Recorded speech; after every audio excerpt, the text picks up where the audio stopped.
السلام عليكم ورحمة الله. أهلا بكل عشاق كرة القدم. نتائج دور الستاشر في دوري أبطال أوروبا. القرعة تسفر عن مباريات في غاية القوة والإثارة. لابزيج في مواجهة مانشستر سيتي.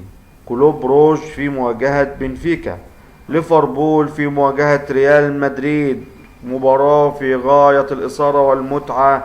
نهائي دوري الأبطال للموسم الماضي يتكرر من جديد بين الليفر وريال مدريد. اي سي ميلان في مواجهة توتنهام. باقي المباريات: فرانكفورت في مواجهة نابولي. بروسيا دورتموند يواجه تشيلسي. وانتر ميلان في مواجهة بورتو.